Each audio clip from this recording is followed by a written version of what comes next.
Today we are going to discuss about the banking sector reform in India.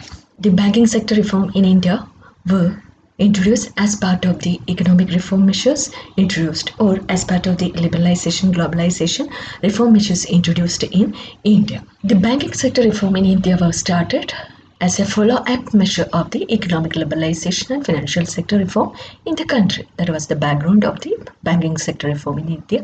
It was a follow-up measure of the economic liberalization and financial sector reforms in the country. And the major objectives of the reforms were aimed to make Indian banking system more competitive, versatile, efficient, productive, to follow international accounting standard and to free from government's control.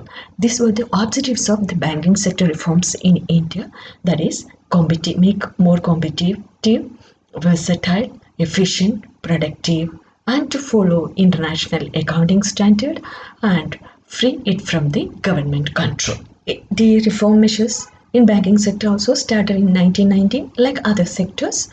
It was banking sector reforms was under the chairmanship of Sri M.M. Narasimha, and the name of the committee was Committee on Financial System, CFS, and it constituted in 1991, and the committee submitted two reports in 1992 and 1998. Narasimha Committee on the financial system was appointed by Manmohan Singh, the then finance minister, on 14th August 1991, and they submitted its report in 1992. The second one, Committee on Banking Sector Reform, its name is like this, that is Committee on Banking Sector Reform, was appointed by P. Chidambaram, the then finance minister, in December 1997. And they submitted its report in 1998. That is Narasimha himself was the chairman, and Narasimha Committee report, it is known as the Narasimha Committee Report 2, and it was submitted in the year 1998. Objective of Narasimha Committee Report 1 or Narasimha Committee 1 was, it is known as Committee on Financial System. The second one, Committee on Banking Sector Reform. The major objective of Narasimha Committee Report 1 was to study all aspects relating to the structure, organization, functions and procedures of the financial system and to recommend improvements in their efficiency and productivity. That is, study all aspects relating to structure, organization, functions and procedures of the financial system and to recommend improvements in their efficiency and productivity. Second one aims at the progress review of the implementation of banking sector reform introduced in 1992 with the aim of further strengthening the financial institutions in India. It focused on issues like size of bank, capital adequacy ratio, asset structure, etc. That is, the first committee mainly aims at studying all aspects relating to the structure, organization, function, procedures, and recommend improvement for their efficiency and productivity. Second committee mainly aims at a review of the implementation, and in addition to that, they have examined the issues like the size of bank, then capital adequacy ratio, asset structure of the bank, etc. The background of the banking sector reform, like other measures, is like the Indian economy witnessed a double-digit inflation. Inflation was very high. The balance of payment crisis was also there, and the persistent fiscal imbalances, external payment crisis, uncertain political situation, growth of real GDP decelerated, lower government investment, import skews, Gulf crisis, collapse of the Soviet Union. All these factors were on the background for introducing the reforms, and that also contributed to the banking sector reforms in India. Objectives of banking sector reforms in India are given here. The first objective was to improve the overall performance of the Indian banking sector. Second one, reform the structure, efficiency and stability of the banking system. Third one, integration with international market. Fourth, enhance the stability and efficiency of the bank. Remove the operational rigidity in the credit delivery system. Then ensure allocation efficiency and achievement of social objective, international standards in respect of capital adequacy and other prudential norm, reducing the vulnerability of the bank. These were the objectives of banking sector reforms in India, that is, improve the overall performance, reforms in the structure, efficiency and stability, integration with international market, enhance stability and efficiency, remove operational rigidity, ensure allocation efficiency and achievement, international standard in respect of capital adequacy and prudential norm, reducing the vulnerability of bank.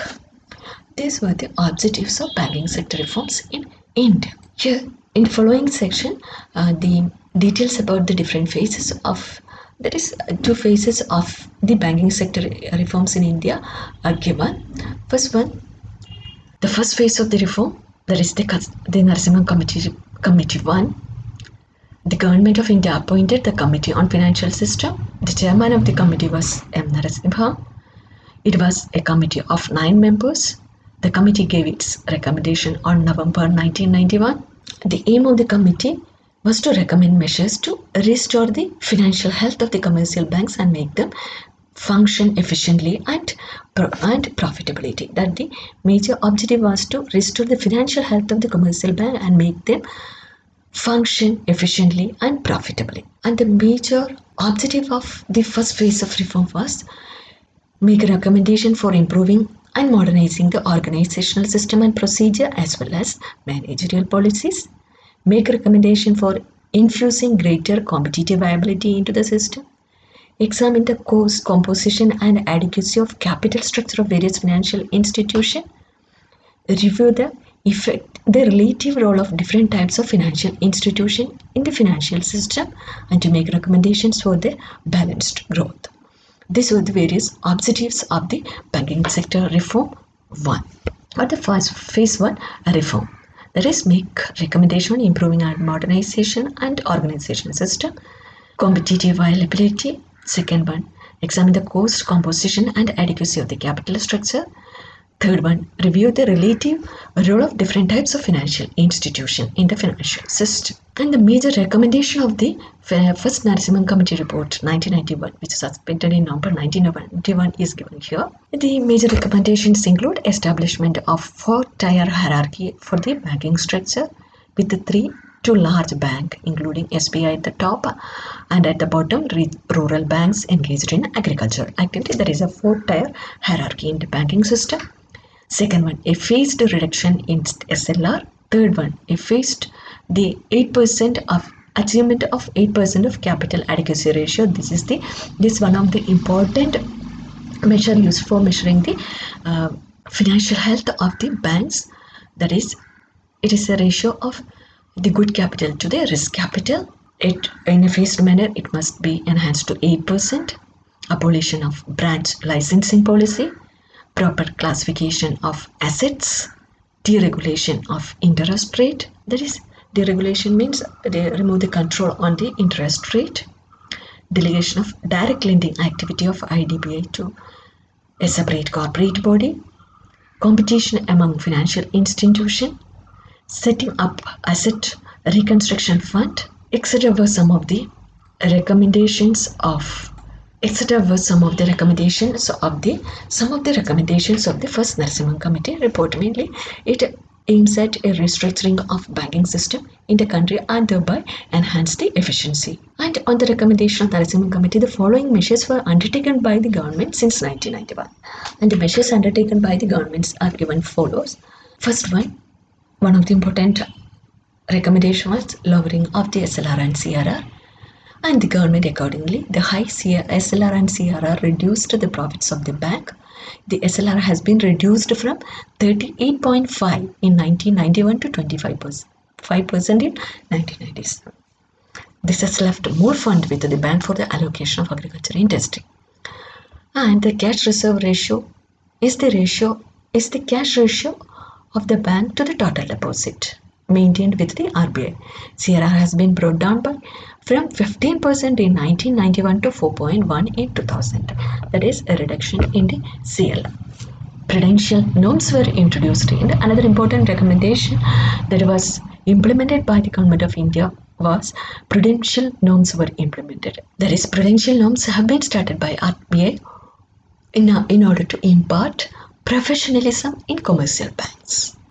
The purpose of prudential norm is include proper disclosure of income, classification of assets, provision for bad debt, so as to ensure that books of commercial bank reflect the accurate and correct picture of the financial position. And as per the prudential norms, banks are required to make 100% provision for all non-performing assets. That is, the second important measure introduced by us was prudential norms were implemented in the banking sector in India. That is, these prudential norms mainly aims at impart professionalism in the commercial banking system. That is, everything should be disclosed and the book of the commercial bank should reflect the accurate and correct picture of the financial position. Third one, capital adequacy norms. One of the important recommendation was to improve the capital adequacy ratio. It is the ratio of minimum capital to the risk asset ratio. In April 1992, RBI fixed capital adequacy ratio or capital adequacy norm at 8% by March 1996. That is, by March 1996, the capital adequacy ratio must be attained at the level of 8%. Deregulation of interest rate is another important measure introduced by the or implemented by the government of India. And the Narasimham Committee advocated the interest rate should be allowed to be determined by the market forces.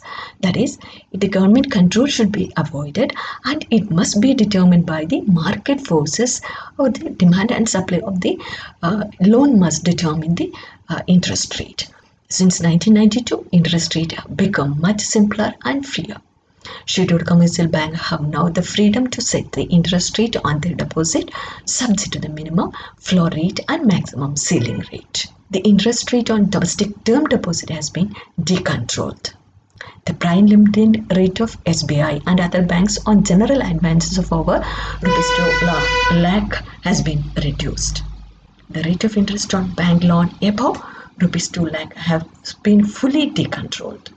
That is, the government introduced the capital adequacy now and the deregulation of interest. Now, in India, the rate of interest is determined by the market forces. Third one, recovery of debt. Third important measure implemented was the recovery of debt. The government of India passed the Recovery of Debt Due to Banks and Financial Institutions Act 1993 in order to facilitate and speed up the recovery of debt due to the banks and financial institutions. 6 special recovery tribunals have been set up.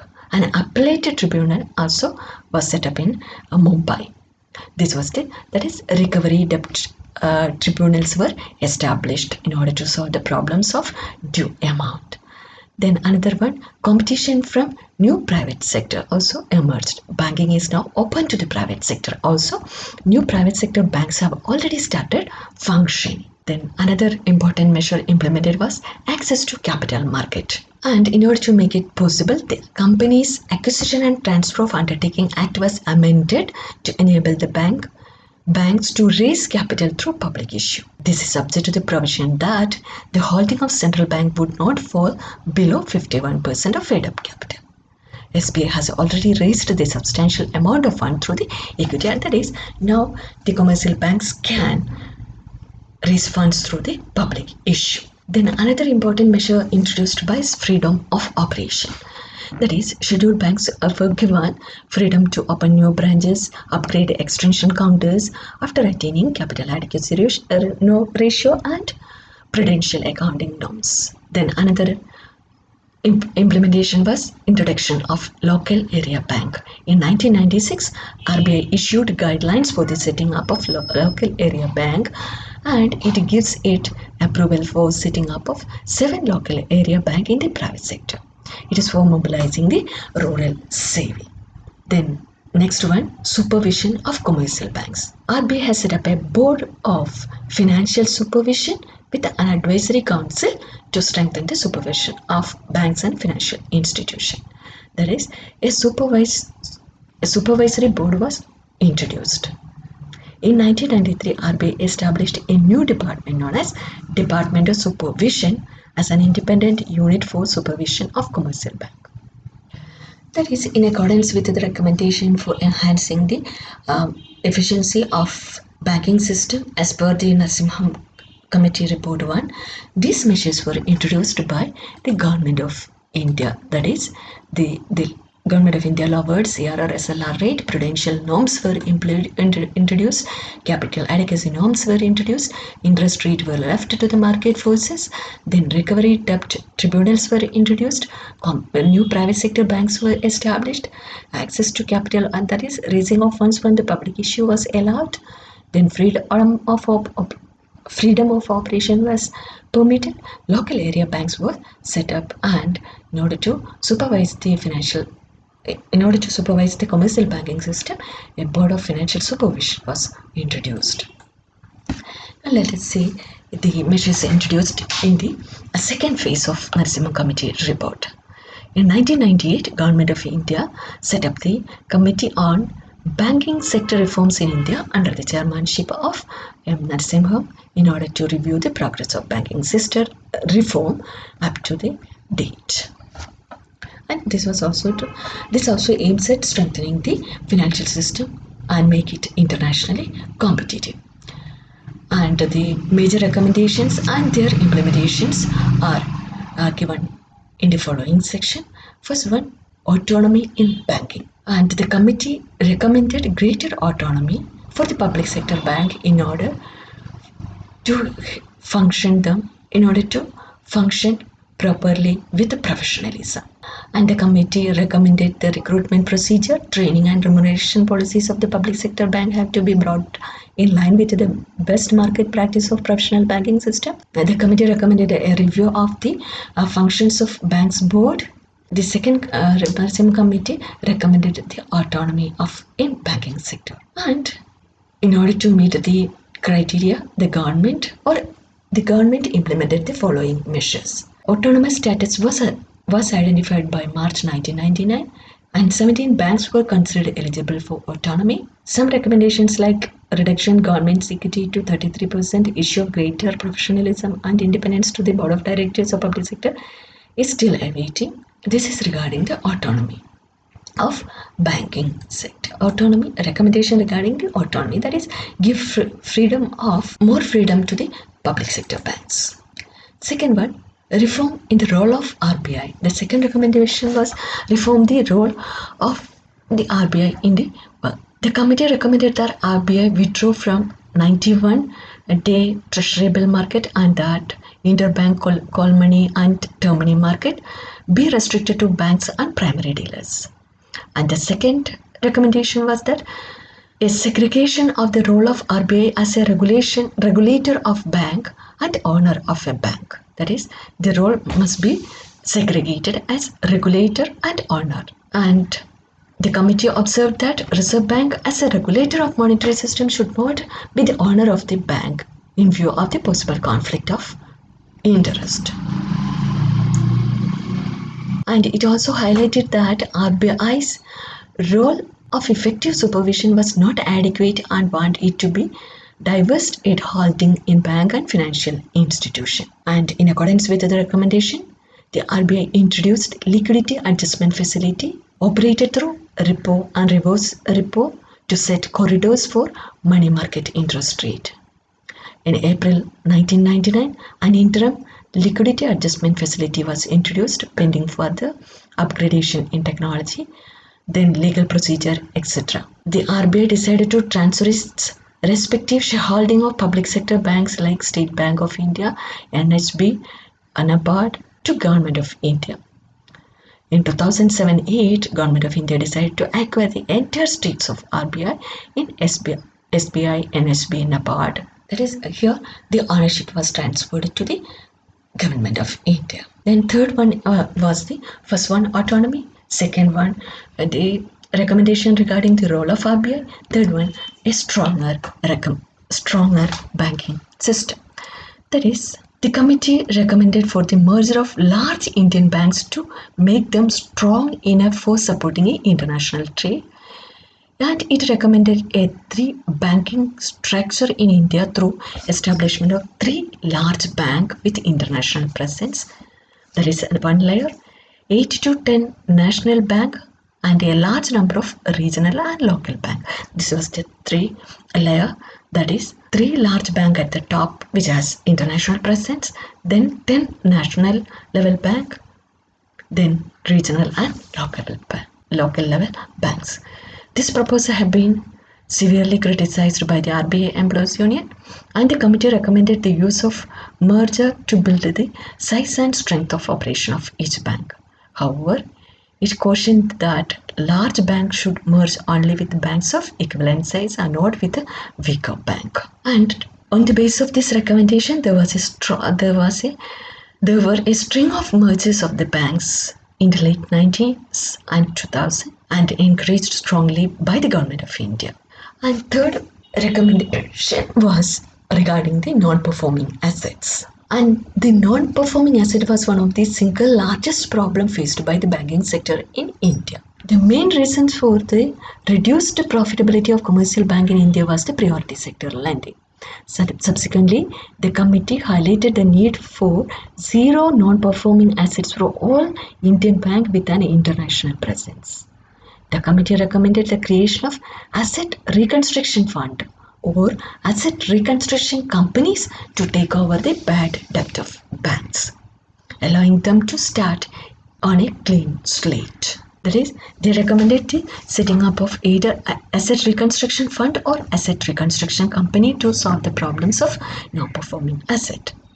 In accordance with the recommendation, introduction of new legislation was implemented as the Securitization, Reconstruction of Financial Assets and Enforcement of Security Interest Act, which is known as SAFESI Act 2002, and came into force with effect from 21 June 2002.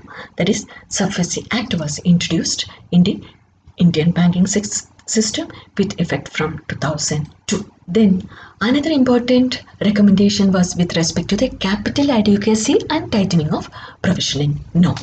That is, capital adequacy and tightening of provisional norms. In order to improve the inherent strength of the Indian banking system, the committee recommended that the government should raise the prescribed capital adequacy norm. This would improve their risk-taking ability. The committee targeted raising the capital adequacy ratio to 9 by 2000, 10 by 2002, etc. And the government of India implemented this recommendation. The RBI on October 1992 initiated the second phase of financial sector reforms by raising the bank's capital adequacy ratio by 1% and tightening the prudential norm for provisioning and asset classification in a phased manner on line of the Narasimhan Committee to a report. And the committee targeted to bring the capital adequacy ratio to 9% by March 2001. Then this about the capital adequacy and tightening of the provisioning norm. Then next one is about the entry of foreign banks. The committee suggested that foreign banks seeking to set up business in India should have a minimum startup capital of $25 million as against the existing requirements of $10 million. The foreign banks can be allowed to set up subsidiaries and joint ventures that should be treated on par with the private banks. That is, the recommendation was setting up of the foreign banks, and the government allowed foreign banks presence in India. The following section, the impact of banking sector reform in India are briefly explained. We have seen two reports or the two phases of reports or two phases of banking sector reforms in India in 1992 and 1999. Both aims at improving the efficiency and productivity of banking sector reforms and impart professionalism and international presence. And the impact of these reform measures were given in the following section.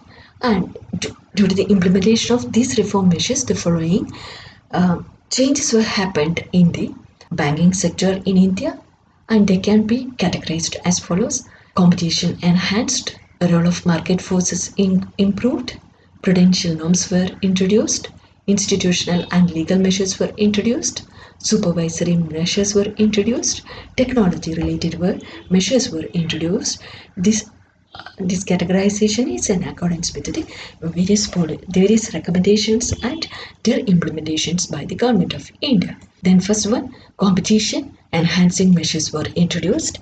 That is, the operational autonomy to the public sector were given, reduction of public ownership in public sector banks by allowing them to raise capital from the equity market up to 49%, that is government stakes reduced to 51%, transparent norms for the entry of Indian private sector, foreign and joint banks and insurance companies, permission for foreign investment in the financial sector in the form of foreign direct investment as well as portfolio investment, permission to banks to diversify their products portfolio and business activities. These measures were introduced for enhancing the competitiveness. Then roadmap for the presence of foreign banks and guidelines for mergers and amalgamation of private sector banks and the banks and non-banking financial companies were also introduced, and guidelines on ownership and governance in private sector banks were also introduced. These are the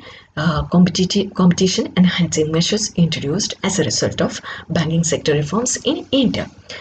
Then second one is related to the role of market forces. Sharp reductions in were brought in the reserve requirement, market determined prices for the government securities, disbanding of administered interest rate with a few exceptions, and enhanced transparency and disclosure norms to facilitate market discipline. Next one, introduction of pure interbank call money market, auction based reverse repo and reverse repo for short-term liquidity management, facilitation of improved payment and settlement mechanism, significant advancement in the dematerialization and market for securitized assets. These were the market forces, that is, they can now depends more on the market for raising the funds as well as the payment and settlement mechanisms were introduced. Repo, reverse repo transactions were introduced as on the basis of the auctions. Dematerialization and market for security assets were developed. Third one, regarding the prudential measures. Introduction and phased implementation of international best practices and norms on risk-weighted capital adequacy requirements, accounting, income recognition, provisioning, exposure, etc. That is, we introduced international best practices with respect to capital adequacy ratio, accounting, income recognition, and provisioning and exposure. Measures to strengthen risk management through recognition of different components like risk, assignment of risk, weights to various asset classification, norms on connected lending, risk concentration, application of market to market principle, etc. were also introduced to reduce the or to manage the risk. Know your customer and anti-money laundering guidelines roadmap for Basel II, introduction of capital charges for market risk, higher graded provisioning for NPA, etc. were also introduced as part of the prudential norms. All these norms aims at improving the efficiency of banking sector. Then another set of impact was in the form of institutional and legal measures. That is, the setting up of log adalat, debt recovery tribunals, asset reconstruction companies, settlement advisory committee, corporate debt restructuring mechanisms, etc. were introduced for the quick recovery or restructuring of the debt. Second one, promulgation of Securitization and Reconstruction of Financial Asset and Enforcement Security Surface Act 2002 was introduced. Setting of Clearing Corporation of India Limited (CCIL) was introduced to act as a central counter party for facilitating payment and settlement system relating to fixed income securities and money market instrument.